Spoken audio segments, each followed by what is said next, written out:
j'ai eu la grâce de faire l'expérience d'une rencontre personnelle. Mala som to šťastie, že som sa osobne stretla s Pánom. Bolo to pred 6 rokmi na duchovných cvičeniach. Lors d'une retraite des exercices spirituels. À cette époque, j'étais étudiante à Sciences Po.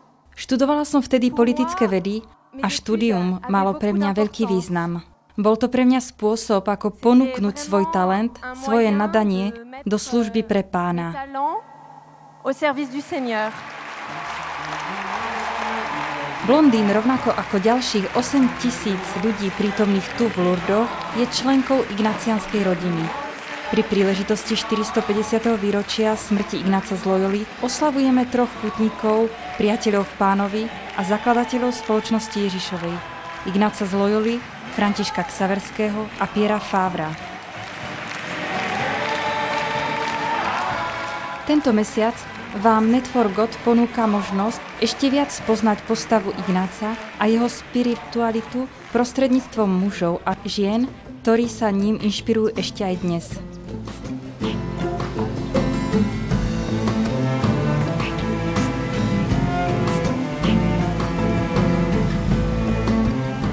Ignác je človekom, ktorý sa skutočne stretol s Bohom. Boha konkrétne zakúsil. Boha, ktorý je živý. Rozlišoval Božiu vôľu cez modlitbu a životné udalosti. Vedel, ako veľmi záleží na tom, aby sa človek dokázal rozhodnúť a konať v prítomnom okamihu a na danom mieste. Ce qui m'a le plus marqué chez Ignace et qui m'aide au quotidien. Najviac ma u Ignáca zaujalo duchovné rozlišovanie, ktoré je základom mojej každodennej práce. De mon travail le plus quotidien, parce que, question redoutable. Keď riadite vysokú školu, je nevyhnutné sa pýtať, čo by som mal urobiť teraz? Ako ju mám viesť? Ako viesť ľudí, profesorov, učiteľský zbor, žiakov? Et ce qui m'aide dans la démarche ignatienne, c'est effectivement cette attention, vous avez prononcé le mot. Myslím, že to, čo mi pomáha z ignacianskej spirituality, je analýza situácie, ktorú môže každý pochopiť. Ako si uvedomiť znamenia, ktoré mi Boh dáva a ktoré mi pomôžu zistiť, či som verný svojmu poslaniu.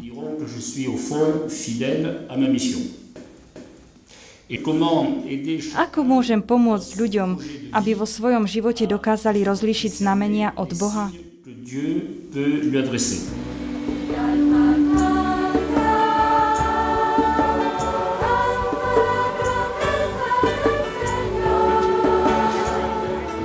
Beatrice a Yves Lesage majú 5 detí a 25 vnúčat.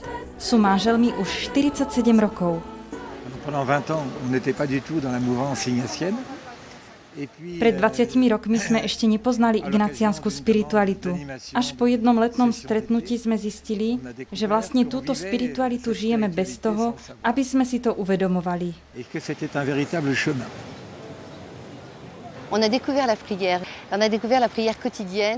Objavili sme každodennú modlitbu a v nej sme sa stretli s Bohom ako osobou.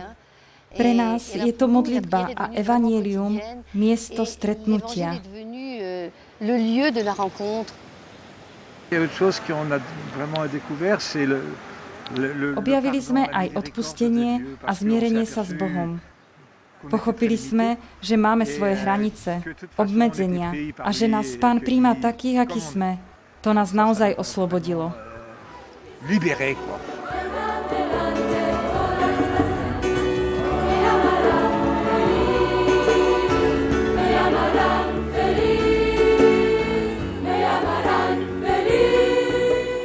Cette spiritualité ignatienne s'occupe beaucoup de l'homme, prend en compte tout l'homme. Ignacianská spiritualita sa zaoberá celým človekom a preto môže pomôcť pri budovaní našej krajiny, pri budovaní Afriky. Notre pays pour construire l'Afrique.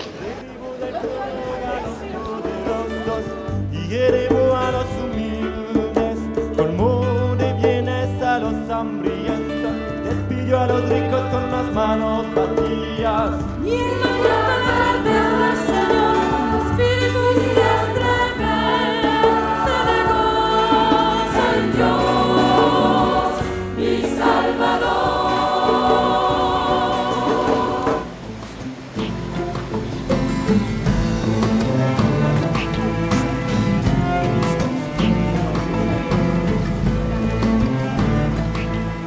Jadrom Ignácovho povolania je spaľujúca túžba po spáse duší. Je to túžba povedať všetkým ľuďom, že je možné stretnúť sa bezprostredne s Bohom a postupne sa naučiť nachádzať Boha vo všetkom. Je crois que dans Sauver les âmes, il y a surtout cette passion. Myslím si, že v tejto spáse duší je v prvom rade veľká túžba, aby ľudia poznali bláznivú Božiu lásku. Ako by sme mohli nedávať ďalej posolstvo o Bohu, ktorý nám dáva život. Boh cez nás hovorí, že ľudstvo je jeho vášňou, že ho miluje. Dnes sa deje toľko vecí, ktoré nás vedú k názoru, že Boh človeka opustil. Preto je potrebné si toto všetko znovu opakovať.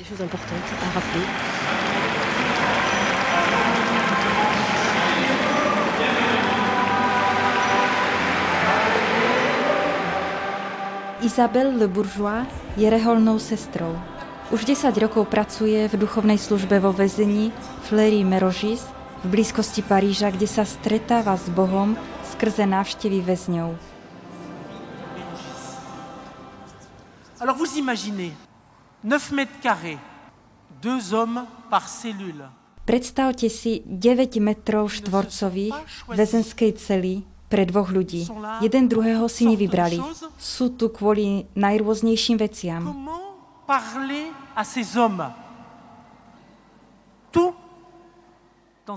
Všetko je tu odhalené. Ako sa prihovárať týmto ľuďom? Nie je možné sa príliš dlho skrývať. Pravda o nich a pravda o mne, ktorá ich počúvam, sa veľmi rýchlo prejaví.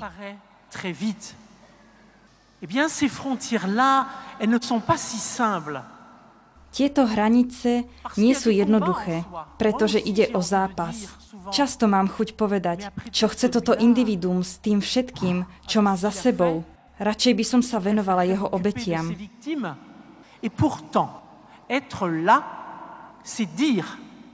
A napriek tomu byť tu znamená znovu a znovu opakovať najzákladnejšie veci z Evanjelia. Boh nikdy nezúfa nad človekom, nech je akýkoľvek. Pretože ak nemáme túto nádej, myslím, že nie sme verní tomu, čo hovorí Ignác.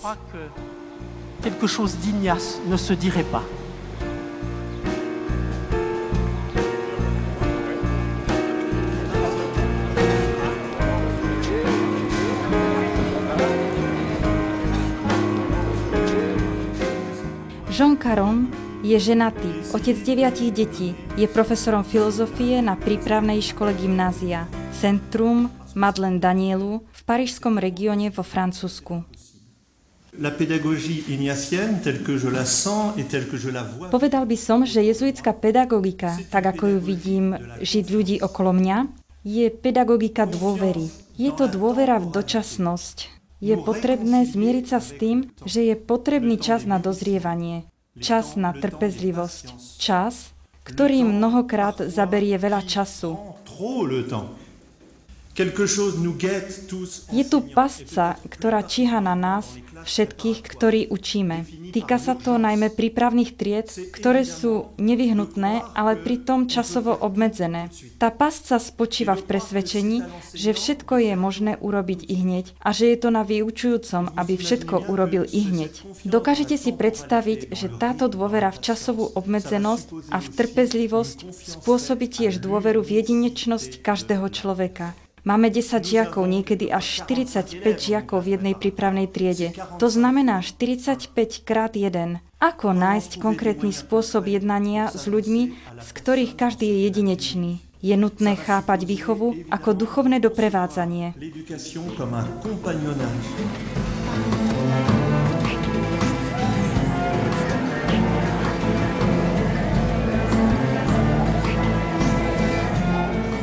Ignác si vybral život v následovaní Ježiša chudobného a pokorného, nie iného. Napodobňovanie Ježiša nie je žiadnou abstraktnou myšlienkou.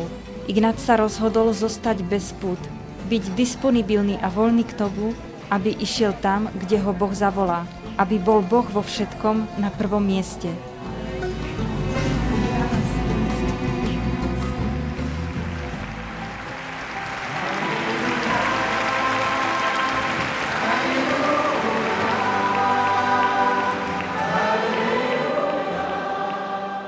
Blondín a Gergej Fejerdy sú manželia.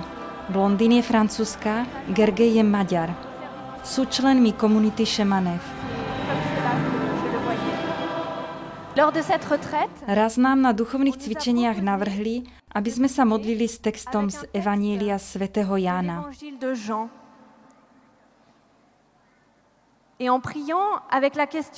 Keď som sa modlila s otázkou, ktorú položil Ježiš Petrovi na brehu jazera: Šimon, syn Jánov, miluješ ma viac než títo tu? Pán sa ma dotkol, ako by sa to pýtal mňa a povedal mi: Blondín, hovoríš, že študuješ pre mňa, ale miluješ ma skutočne viac ako svoje štúdium?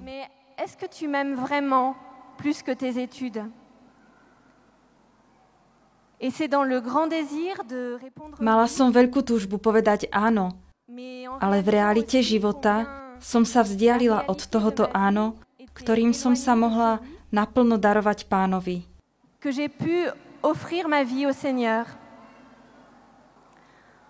Lorsque nous nous sommes rencontrés, je terminais mes études à l'ENA. Keď sme sa s Gergejom stretli, skončila som svoje štúdium, hoci som chcela študovať dlho, aby som potom mohla pracovať pre svoju krajinu. Bolo pre mňa veľmi ťažké počúvať Gergeja, pretože on sa ako Maďar túži vrátiť do svojej krajiny, aby tam žil. Rozhodnutie vydať sa za neho znamenalo pre mňa, že raz bude musieť odísť a opustiť svoju krajinu a svoje povolanie. Cela voulait dire que je pouvais être amenée à quitter mon pays et à quitter mon métier. Keď som sa znova modlila s týmto slovom, ktoré mi bolo dané, načúvala som Pánovi, ktorý sa ma spýtal: miluješ ma viac ako svoje štúdium a svoje povolanie? Vtedy som konečne mohla od Pána prijať slobodu, nevyhnutnú k tomu, aby som mohla Gergejovi povedať áno a rozhodnúť sa pre túto cestu, ktorá mi bola ponúknutá.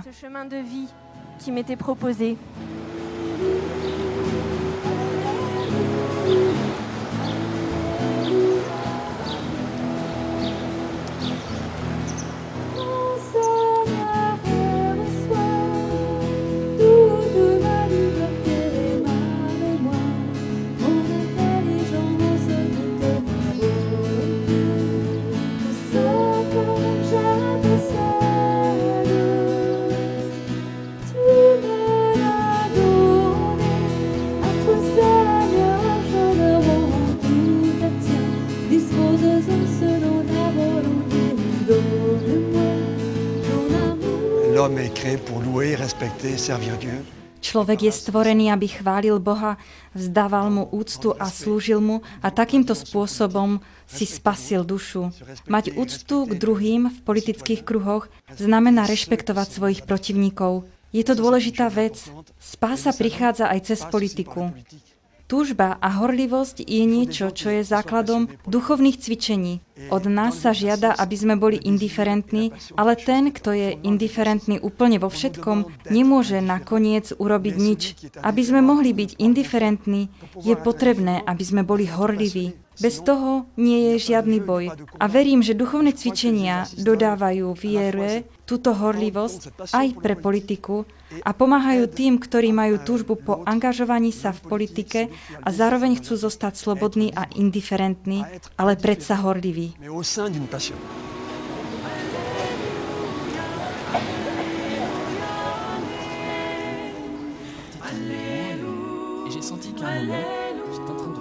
Vincent Suláš je ženatý, otec 2 detí. Od roku 2001 je členom zastupiteľstva v Nanterre, ktoré má 86 000 obyvateľov a nachádza sa v parížskom regióne. Pour Saint Ignace, l'engagement politique est l'entrée dans un chemin de croix. Pre svätého Ignáca je angažovanie sa v politike vykročením na krížovú cestu.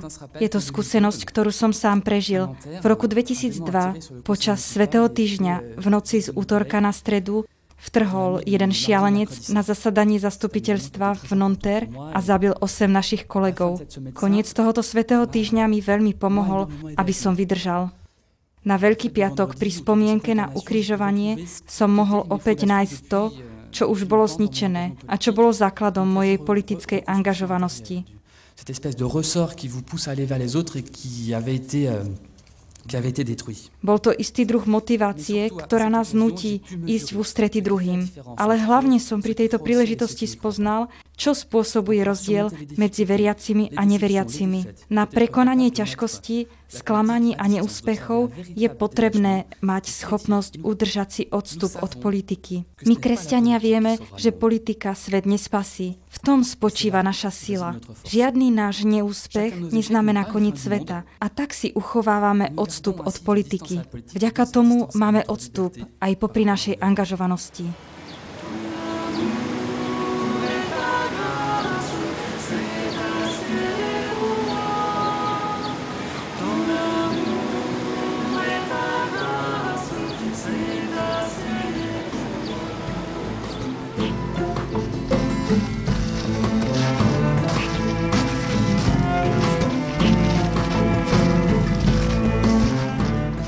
Ignác z Loyoli sa nevyhýba naliehavým zápasom svojho času a zároveň vie prijať Božiu nepredvídateľnosť.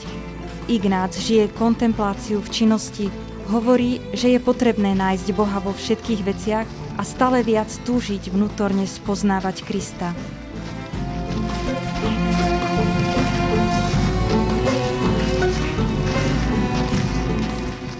Contempler dans l'action, c'est apprendre à regarder ce monde avec un regard. Kontemplovať v činnosti znamená naučiť sa pozerať na svet Božím pohľadom. Myslím, že tento svet nás vedie k tomu, aby sme videli najmä to, čo nefunguje.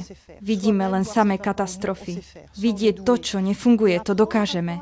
Ale naučiť sa vidieť dary ostatných i nás samotných znamená radovať sa z darov ostatných a nezávidieť. To je kontemplácia.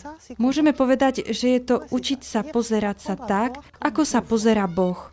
A tak sa spolu podieľať na spoločnosti a nebyť pasívnym.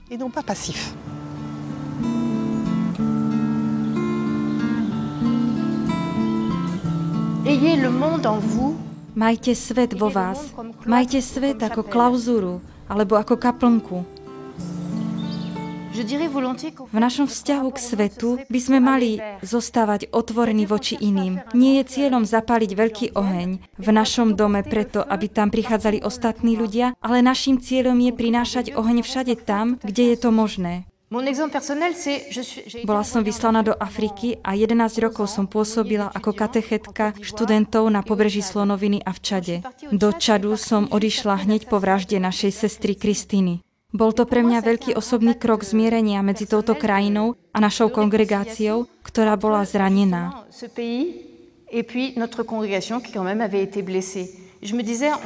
Povedala som si, nemôžeme predsa len tak odsúdiť nejakú krajinu kvôli jednému vrahovi. Nemôžeme to tak nechať. Tento čas bol pre mňa veľmi dôležitý, pretože som mohla skrze to, čo robím, prežívať zmierenie. V našej misii musíme čeliť svetu násilia a utrpenia tým, že budeme vnášať pokoj a odpustenie.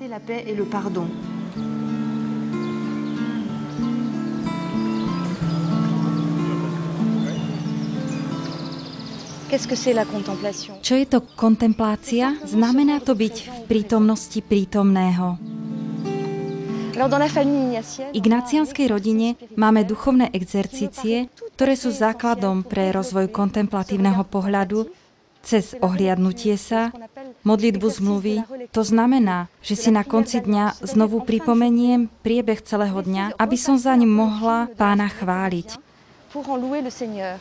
Tento kontemplatívny pohľad rozvíjame tak, že kontemplujeme to, čo sme už prijali a prežili. Kontemplácia znamená dívať sa na všetky veci s Bohom a vidieť Boha vo všetkých veciach.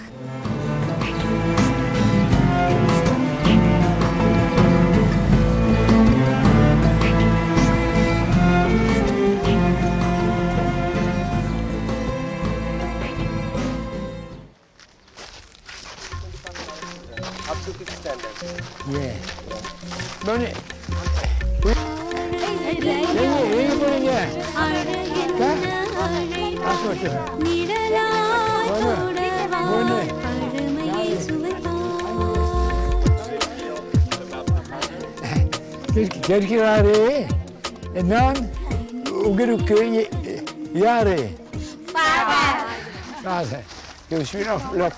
Otec, som ich otcom. Pýtam sa ich, za koho ma pokladáte. Cítim, že som ich otcom.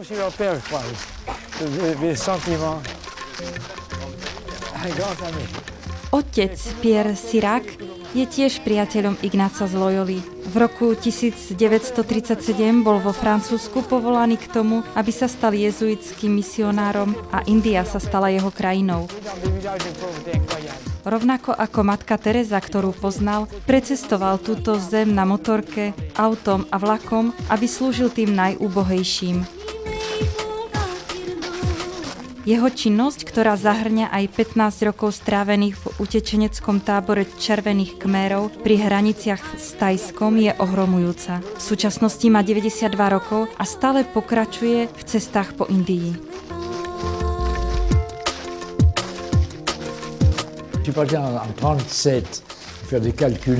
Odišiel som v roku 1937. Takže keď to spočítam, je to už skoro 69 rokov. Jeden môj striko, otcov brat, bol pozoruhodným človekom. Stal sa misionárom v Indii, odkiaľ sa nikdy nevrátil.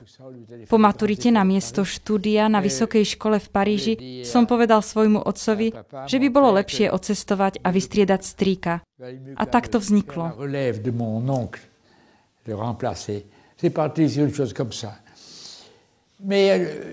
Myslím si však, že hĺbší zmysel tohto rozhodnutia je trochu iný. Vydal som sa na cestu s touto myšlienkou. Hľadám tvár Pána. Vieme, že Ježiš je prítomný vo všetkých chudobných ľuďoch sveta. Je prítomný všade, zvlášť keď platí všetko, čo ste im urobili, mne samotnému ste urobili. Toto je pre nás, aj pre mňa veľmi dôležité.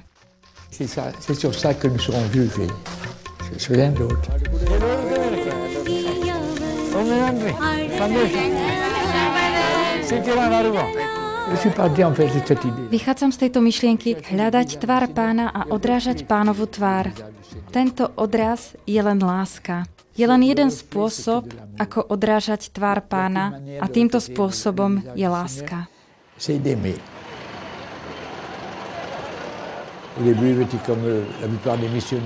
Na začiatku som bol ako väčšina misionárov. Myslel som si, že sa budú ľudia obracať. Teraz, keď ľudia objavia Pána, som šťastný, že ich môžem pokrstiť. Ale môj spôsob, ako sa k nim priblížiť, vychádza zo svedectva môjho života uprostred nich. A to je zdieľať ich život, ich úzkosti, ich radosti, ich nádeje. To je môj misionársky život.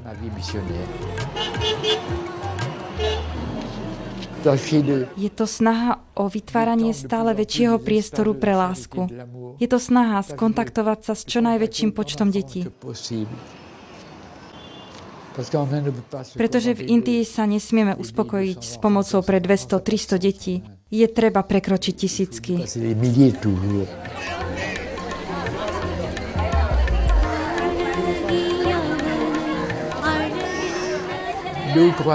Dve, tri veci, ktoré som sa osobne v Indii naučil. Poprvé je to veľkosť chudoby. Je to spôsob, akým títo ľudia vo svojej veľkej chudobe môžu zostať veľmi dôstojní a krásni. Veľká krása Indie sa nachádza práve tu, nie medzi bohatými.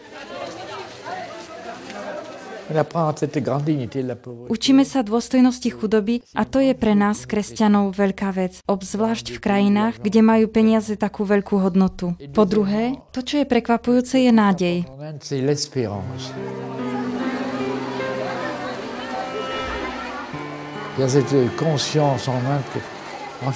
Indii veria, že v každom z nás je božská iskra, ktorá tvorí našu silu a krásu.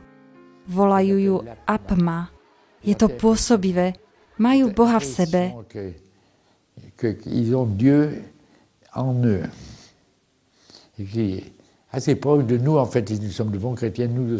Ak sme dobrými kresťanmi, aj my máme túto božskú iskru. My si ju však možno dostatočne neuvedomujeme.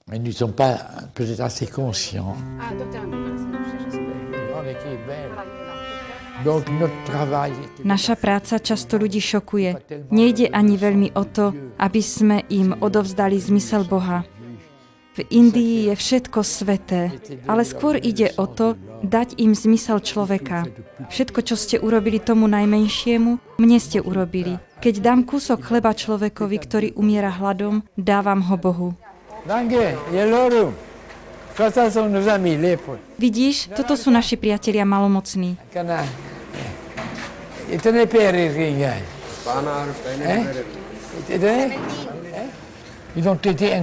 Boli nedotknuteľní celý svoj život. Nikto sa neodváži dotknúť malomocného. Nemajú nohy, nemajú prsty.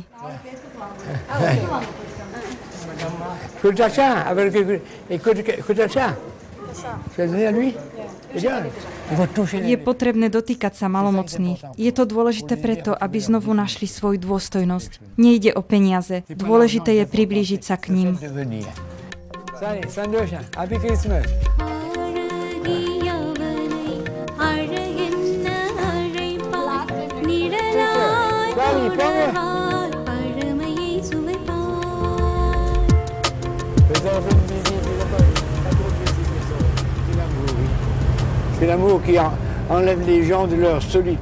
Je to láska, ktorá vyzdvihuje ľudí z ich opustenosti, z ich smutku, z ich malomyselnosti.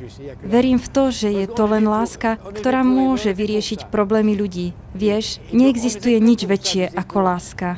Veď sme stvorení na to, aby sme milovali. Na to sme stvorení.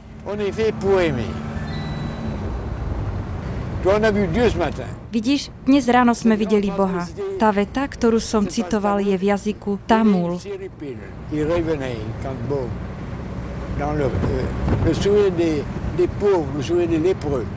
V úsmeve chudobných, v úsmeve malomocných uvidíš Božiu slávu. Dnes ráno sme videli Božiu slávu. Sme slobodní. Boh nás nechal slobodnými tak, ako je On sám. Človeka robí veľkým jeho sloboda. Boh nám dal slobodu a je na nás, aby sme ju dobre využili. Jediná vec, ktorú viem úplne iste, je, že nás Boh miluje. Nikdy som Boha nevidel a neviem, či ho milujem, ale viem, že On mňa miluje a to viem úplne iste. Boh ma miluje. Nikdy som sa na Boha nenahneval, pretože viem, že On ma miluje bláznivou láskou.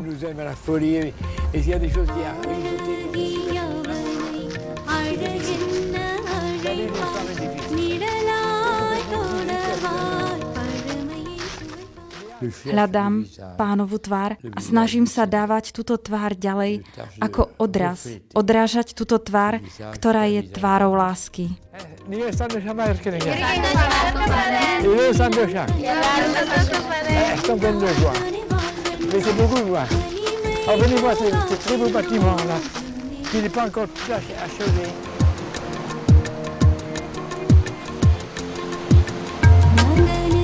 Slovo na tento mesiac je z Evanjelia podľa Marka, 1. kapitola, 17. verš. Ježiš im povedal: Poďte za mnou a urobím z vás rybárov ľudí.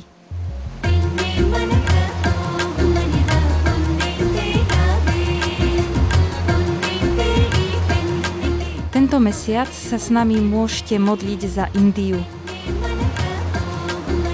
Aby muži a ženy, podľa príkladu otca Siraka, mohli pokračovať v diele lásky.